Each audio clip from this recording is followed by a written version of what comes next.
진짜 남자는 다른 거 볼 거 없이 이거 두 가지만 보면 어떤 사람인지 답이 나와요. 안녕하세요. 나 수아차는 이야기 석구리입니다.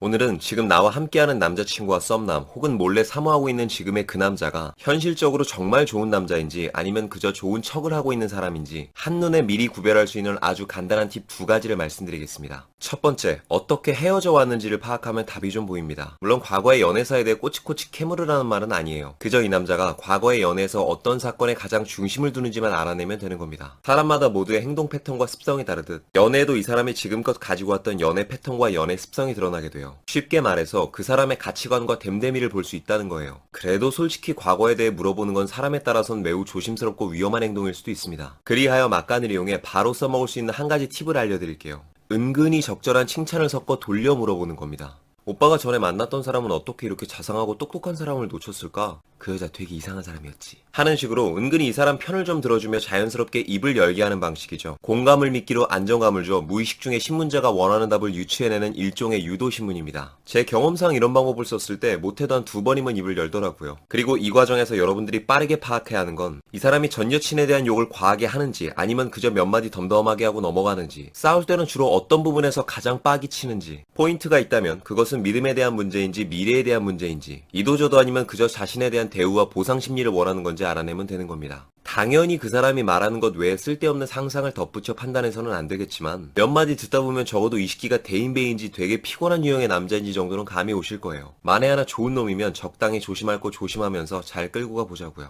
두 번째, 자존심이 얼마나 강한 사람인지 체크하셔야 합니다. 이거 되게 중요한 말인데요. 저는 개인적으로 여자든 남자든 가장 만나서는 안 되는 사람이 자존심이 과한 사람이라고 생각해요. 아니, 사람이 살면서 자존심 좀 세울 수도 있지 뭘 그런 걸 가지고 그렇게 따지냐. 당연히 사람마다 자존심이 있을 수는 있겠지만 경우에 따라 그 자존심이 과하다면 매우 심각한 문제들이 발생해요. 잘 들으세요. 자존심이 지나치게 강한 사람은 자존감이 지나치게 낮은 사람이라는 증거입니다. 그리고 이러한 면모가 연애에 접목되는 순간 그때부터는 끊임없이 집착과 구속이 시작돼요. 정작 상대방은 별 생각도 없이 한 행동에 이상한 의미부여를 하게 되고 내가 원하는 만큼 상대에게 대우받지 못하면 그걸 무시당했다고 생각해요.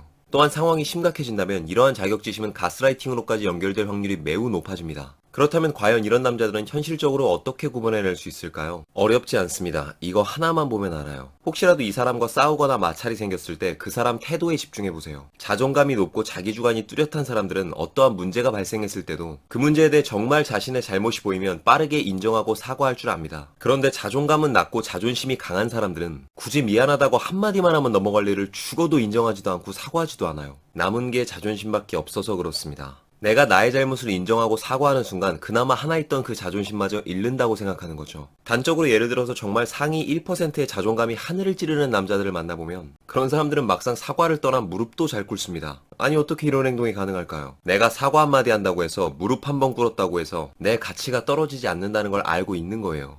그렇다고 또 여기서 오해하시면 안 되는 게 그 무릎을 꿇는다는 것이 무릎 꿇고 울고불고 매달리는 형국을 말하는 건 아니에요. 참 신기하게도 이런 인간들은 어쩌다 한 번 꿇어도 절대 기는 안 죽습니다. 그렇다면 지금까지 정말 좋은 남자를 구분할 수 있는 현실적인 두 가지 방법이었고요. 끝으로 이 과정에서 가장 중요한 부분도 참고해 말씀드릴게요. 좋은 사람을 만나기 위해서는 절대적으로 먼저 확인해 봐야 할 것이 하나 있습니다. 바로 나는 그만큼 좋은 사람인지도 반드시 생각해 봐야 돼요. 제가 가장 이해가 안 되는 게 남자 여자 구분 없이 수많은 사람들이 좋은 연애와 좋은 배우자를 꿈꾸지만 정작 자신들은 좋은 사람이 되기 위해 그 어떤 노력도 하지 않는다는 겁니다. 사실 제가 지금까지 얘기했던 저 앞에 두 가지 기준은 상대에게 들이대기 전 우선 나에게 먼저 물어봐야 할 요소들인 거죠.